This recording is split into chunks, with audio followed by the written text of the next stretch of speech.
Social media comments, negative reviews, disparaging posts. We've all seen them. What happens when those turn into defamatory statements that are simply untrue? We're going to deal with that on today's show. I'm Lisa Ellen Smith, and this is Focus on Business.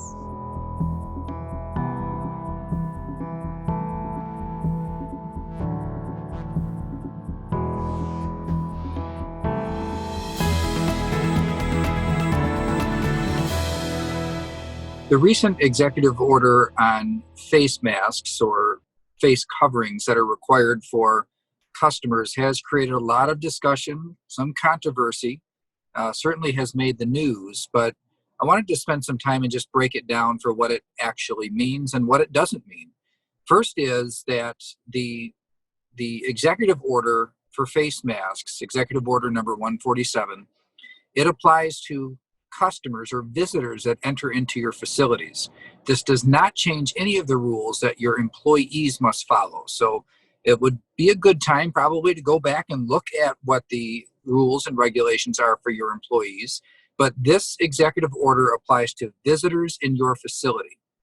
Now, naturally, retail and restaurants are some of the main entities that will be dealing with this executive order, but really it's for any business or any facility that has non-employees or visitors enter into it. So there are two big overarching requirements to it. The first is that the businesses are expected to not admit anyone in the door in the first place if they're not compliant with the executive order. So that means that there is an expectation that you'll say to people as they attempt to enter your facility that they may not enter unless they're wearing a face covering. The second overarching requirement is another prohibition. You may not serve them, and that would take, depending on what your type of business is, that would take different forms. So just a simple example for the summertime would be if you have an ice cream shop and somebody walks into the ice cream shop, you wouldn't be allowed to give them a scoop of ice cream if they were not compliant with the executive order. And so the expectation on business is that you will ask somebody to comply. You'll notify them of the requirement.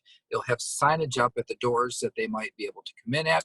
And if they are non-compliant, you will ask them to leave. Now, there are some exceptions for food service businesses like restaurants. When you're seated at the table, you don't have to wear a face covering. But to and from the table, including using the restroom, requires a face covering. Another big exception is for children under the age of 5, and then finally for medical reasons. This is a big one, and it makes sense to really pay close attention to what the executive order actually says. It does not require that you get any proof or document that the person has a medical condition. It's something that you ask of them. If they say yes, you may permit them to enter. However, you don't have to. And so as we work through this, it makes sense to really have a policy, a procedure written down for your employees, for your business, to ensure that you're complying with the law, meeting the spirit of the law, and keeping your employees and your customers safe at the same time. We're talking today with Denise Policella, owner of Policella Law, and Jennifer Sleeper, marketing expert who's worked with some of the most recognizable brands in the world and some that are Michigan-based. We're talking about what to do if your business is the target of defamation. It's a tricky subject, and let's just go ahead and sort of define that. Defamation is really more than a bad comment or a bad review or a bad remark. We all understand what that is, but defamation is an actual lawful term. So how about if you start with us, Denise, and tell us what that really means. So, right, defamation and a damaging comment, there's always sort of a misconception there. People think they've been defamed. And defamation is actually a legal, term, and it can be even actionable in court. And it's when somebody makes a false statement of fact to any third party that damages your reputation or your business's reputation. The the distinction that a lot of people and business owners don't realize is that an opinion is not a false statement of fact.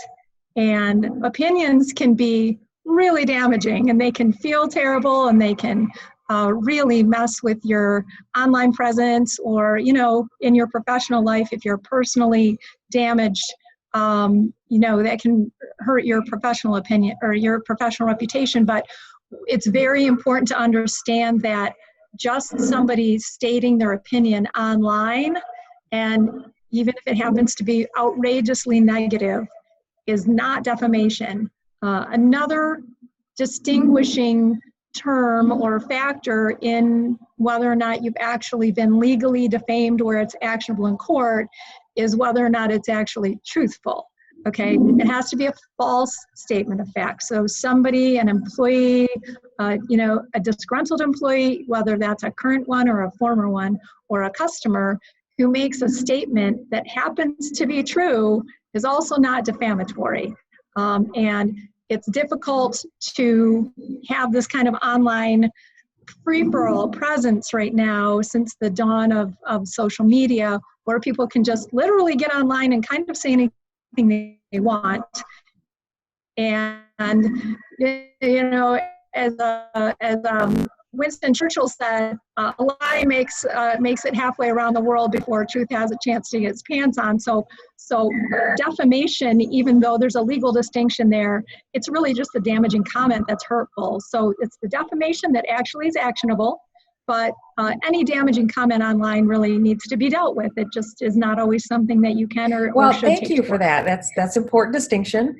I actually wanted to have Jennifer on the show today because she's been managing really messaging for brands and that kind of communication for years. And so I know, as certainly as a business owner and one that works in digital marketing with social media, that really the entire game has changed because of social media. So Jennifer, talk a little bit about this changing landscape that we are firmly rooted in today. This is not new. It's absolutely right here with us every minute. Yeah, thanks, Lisa. I think there's been two distinctions really, because we've seen the growth of social media for now over a decade, which sometimes seems crazy to think about. But, you know, Facebook's been around now for 15 years. But I think we've also seen a shift in the last 6 months or so as everybody's moving to more virtual methods to communicate across the board. So social media has been increasingly important for businesses to pay attention to for a while now. I think more businesses have been forced into it recently, and will continue to have to navigate that path. So, you know, recent statistics showed that only 80% of small businesses had a social presence, and I think that was a survey early 2020. I would expect that to be even higher now, because I've seen a lot of small business owners scrambling to kind of get a handle on how to navigate. I've seen a lot of people in the past that said, you know, I'm a mom and pop retail store, and, you know, I deal with my customers face to face, and they weren't really as concerned about having the social presence. And now we're seeing a big shift in that, and I think businesses need to really be aware of how to manage that and to make sure that they're opening that dialogue appropriately. The worst thing someone can do is set up a social page and then neglect it. Because what you'll see is, you know, customers will go to those channels to communicate more than ever. When I was working with very large restaurant brands, you know, just in the last 4 years, I'd say 5 years ago, it was primary customer complaints came in through emails and customer service, you know, national hotline number that people could easily access. And it really has shifted hugely to they're just leaving comments in a thread on the brand page as their way of reaching out. They're leaving comments on the page, or they're hopping on a thread that might even be an advertisement. So if your brand is advertising something, you'll still see customers go in and comment on there about something that might not be relevant to the ad, but they're looking for a way to be heard. And whether it's complaints or compliments, we've all seen threads that just get out of hand where you're going, this isn't even what this is about. So I think there's definitely some education that has to come from knowing what to expect. For businesses that have had social channels for a while, they usually kind of work it out on their own, but there are still a lot of brands that do neglect their pages. So definitely finding out the best way that your business can manage it, whether you need to take some lessons or classes, or hire a consultant to figure out the best way. And also making sure you're on the right social channels for your business, because there are so many different channels out there. So there's a lot to it, and really more key than ever is not just the social media, but the reputation management side of it, which is knowing how and when to respond to comments, whether you should leave commenting on or not. So there's a lot of different facets to this. Well, let me chime in here, because it's critically important that you respond to people, positive or negative. That's not always possible. But I wanted to just see, and maybe this is an unfair question for you, Denise. Can you give us an example? You don't have to obviously use any business names, but give me an example of defamation that has happened in this digital, in a digital platform. Well, I can use myself as an example, because anytime that and the business I'm in tends to be high profile, and I've been high profile for a while in the legal work I do, I have been absolutely defamed online. And it has been one of the most frustrating experiences, because as an attorney, I don't sell a widget or a product or food. So my reputation is my livelihood. And I've been defamed by people I've never met. I don't know who they are. I've never presented them. It's incredibly unfair, and I've had a lot of frustration getting social media. Like, Facebook will not take down defamatory comments. They won't do it. And I'm sorry to pick on Facebook. That was where the defamation happened a few years ago. And it was incredibly frustrating. I wanted to file suit. And as an attorney, I didn't even bother, because as a business owner, even if you're defamed, okay, and these were not opinions, these were, like, for example, if somebody gets online and says, I'm the worst lawyer they've ever seen, or I'm the worst lawyer they've ever, heard of, that's their opinion. Worst is, it's terrible, but it's their opinion. If they say, well, I know who she is, she killed somebody, or she stole $10,000 or something, that's clearly actionable defamation. And it was that kind of fact that was out there about me. It wasn't that, but it was awful. And I realized what will happen. It's already out there. So you've got two really big problems as a business owner. The first one is the defamation's already out there. And even if it's not defamation, the negative comment and the disparagement is out there already. You have to deal with it right then. And suing, even in a court order, is not really going to reverse the damage that was done. So you really need to think about that.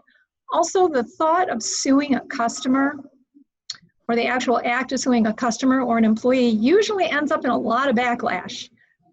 We've seen recent examples of that just in Livingston County. There was a restaurant owner who I think sued a former employee who said something negative online, and there's a huge community backlash. And that's now their reputation is bad guy on top of whatever that negative thing does. So, you really have to think about what you're going to do. But as a business owner, my first advice to any business owner, and I have plenty who are dealing with negative online comments, whether they're defamatory or not, is get a PR firm. And as an aside, if you're a business owner, you're going to feel this very personally. I strongly recommend, and I don't know if Jennifer wants to chime in here, but don't handle it yourself, because that's when it's going to spiral downward. You're going to start engaging with a customer or a client or an employee online, and it's because you take it so personally.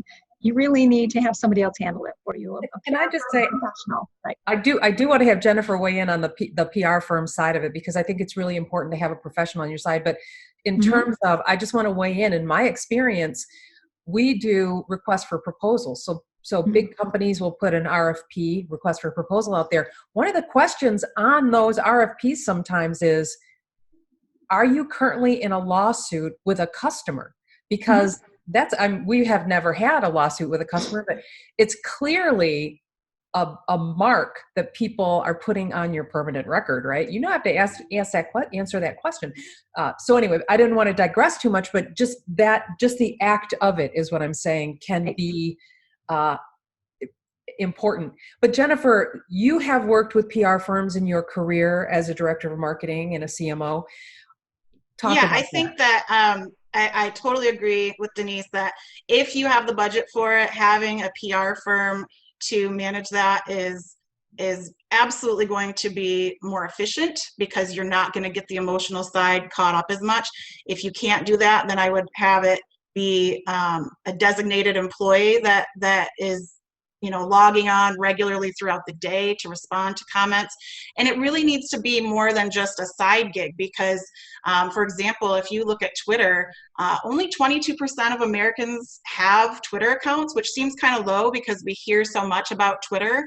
But the people that are on Twitter tend to be more active, and surveys have shown that they really, if they reach out to a business, whether it's positive or negative, they really expect a response within an hour. People just want to be heard. So even if it's a compliment, they expect that business to thank them for that compliment within an hour. So you can't just expect a business manager to say, hey, I'm going to, or a business owner or the general manager to say, hey, this is just something I'll add to my list, once or twice a day. They really need to be able to separate from that and have somebody that can be logical and responsible for that content. So knowing how to reach out to customers. So number one, if you have a customer that's really complaining and they're upset about something, you need to acknowledge that you're hearing them, because a lot of the time that calms them down in itself. Just saying, hey, I hear you. I apologize for this bad experience. Or, hey, can we take this offline? Can I reach out to you? After they might make some claim in a thread, and this was the worst experience I ever had because this and this. And when you reach out to them and say, I'm so sorry, that's not up to our standards, we'd like to make it up to you, or I'd like to hear more about it so we can fix it. Once they feel heard, that tends to turn things around. And another thing I think is really important is if you maintain your social media presence regularly and you treat your guests really respectfully online, you'll see people coming to bat for you. So you'll see in those threads, if somebody disparages you or your business, you'll see your loyal customers saying, oh no, that's not how they are at all. They're great. They'll defend you for you. So if you kind of work on building that overall presence in a positive way, whether it's through yourself or through a PR firm, which I do recommend, you will find that it overall will just enhance the way that your messaging is across the board. So if somebody tries to disparage you or defame you, you'll have loyal customers that are going to jump in and defend you, maybe even before you get a chance to, which goes a lot further across the board with if I'm a customer that's never been to your business and I see somebody complain, but I see another customer saying, no, that's not true at all, they're great, and everything else is pretty positive, that's going to go a long way towards my decision to work with that business. So I think kind of the takeaway here is, if you build that community of people who like your company, you as a consultancy or your brand, that can combat that very public defamation. Mm-hmm. But so I think that defamation is different than a negative review or a bad experience, which I think that people do like to see. We all know sometimes you fall down, you deliver a bad meal, you didn't get back to somebody, you drop the ball. People know that happens, right? If somebody complains and you say, I'm so sorry, we want to make it better, that's awesome, that's terrific. It's a little different in a defamation where it's clearly meant to harm you and it's not true. So in that case, do you respond? And I'm going to say my inclination would be, and I'm a business owner here, to yes, respond and say, I think you might have some facts wrong here. Could we have a conversation offline? But to not respond is basically responding, right? It's making that choice. I think you need to have rules implemented and standards where whoever's managing that knows exactly, at what point do we consult maybe an attorney if it is actionable, or at what point do we step back. I think that absolutely knowing how to respond to that ahead of time and having your company put together those standards so you're not caught off guard when it happens. A letter from an attorney can always be a great idea, because that's a step short of actually litigating. But I would recommend, and everyone needs to go get an attorney they're comfortable with, making sure that if the attorney does send a demand letter or cease and desist letters, this would be to include the facts that would dispute whatever defamatory statement they made, to assist, legally in starting to clear that up. Well, I have to say, getting a letter from an attorney it's an event in your life. something you really don't like to see most of the time if you're and especially if you are, and I'm going to say this, I think what we call them in the business world in social media is a troll. There are people who really have that, they're anonymous, and that anonymity, is that correct? Brings out this fierce ability to say untrue or really extra mean things. And so if you can get a hold of somebody and find somebody, but how do you do that? A letter from an attorney. What happens when you can't find that person? Well, I think that the sending a demand letter is an option. Hopefully, if you can find out whether or not they have a social media account, you may be able to get to the bottom of who owns it. That way, some people are very explicitly outrageous about who they are and like the celebrity of making those comments. So you may have to have an attorney dig into who that person really is. But I think it's the most important thing that you can do as a business is to make sure that if it actually was a defamatory statement, you need to publish whatever the true statement is. Jennifer, I just wanted to reinforce what you said already, that it's really important to set up how you are responding. You need to have the boss of the social media, the brand, the marketing, the message, and then you need to understand who has access to that. And I think we need to leave it there. I think there's a great conversation here yet to be had on this. What a terrific topic. So Denise, thank you so much for taking your time today. Jennifer Sleeper, new to our guest pool and very welcomed, and you did a wonderful job. So thank you all, and we'll talk to you next time.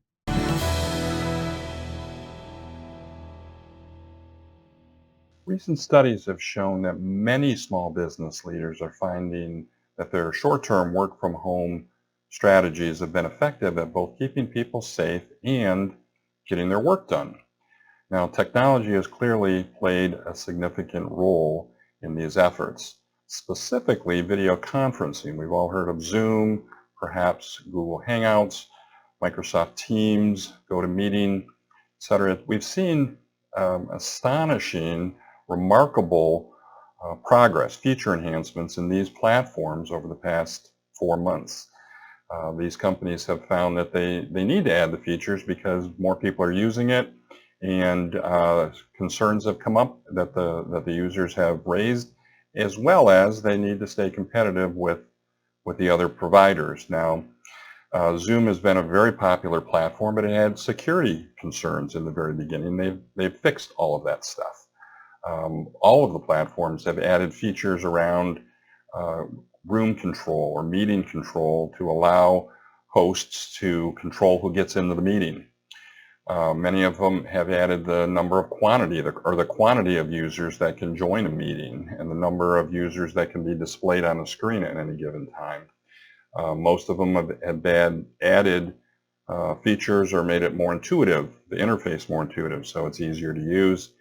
Microsoft Teams has announced some pretty big enhancements. They'll be out shortly, and one of those is the thing called Together mode. It's a mode where all of the participants in the meeting are stripped away from their backgrounds, so there it looks like a little, a head or an upper body, and they sit them in an auditorium. So everybody's sitting across or the same way looking at the screen, and they found through their research that this mode has made it easier and more intuitive for people to communicate, where you're not trying to find people on the screen, they're just all there in front of you.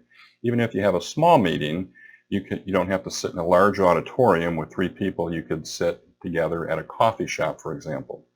So look for that in the Microsoft Teams app.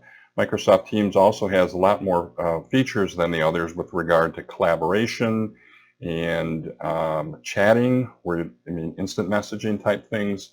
So we highly recommend Microsoft Teams, but we are experts in helping people utilize this new technology, adapt their processes to it, and get work done.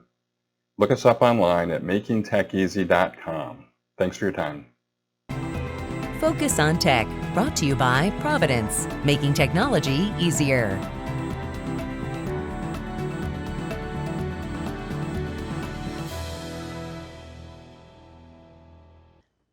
Denise Policella with Focus on Legal.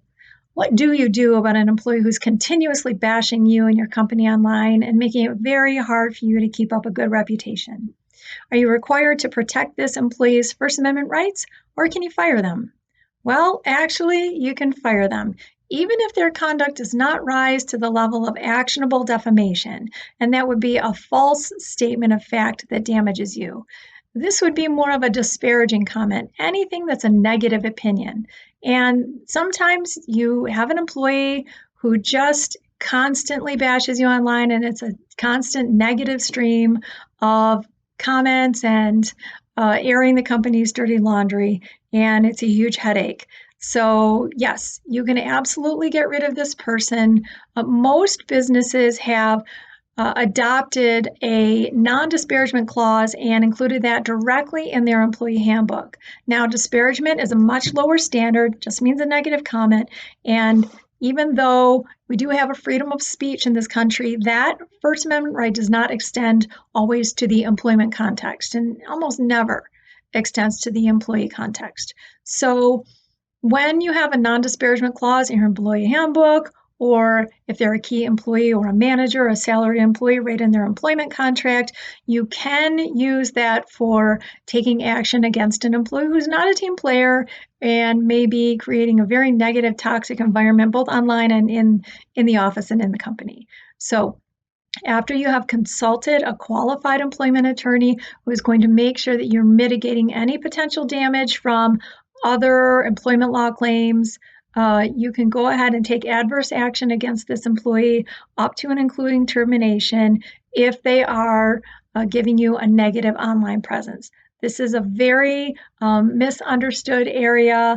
A lot of businesses feel like they have no control over their employees when they're outside of the work environment, and that's simply not true. You have a right to protect your reputation, and you have a right not to pay somebody who's bashing you all the time. So remember, always consult a qualified employment attorney before taking any adverse action, and always protect your online presence. Focus on Law, brought to you by Policella and Associates, PLLC.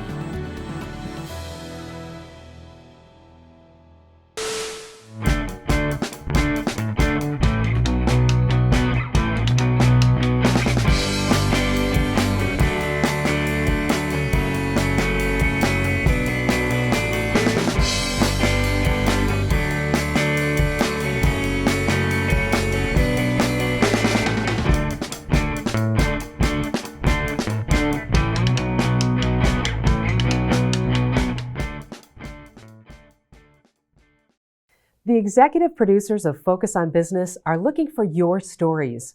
Stories from owners of established businesses that have come through amazing adversity, bucked the odds, found the next big thing. If you have a story, we want to hear from you.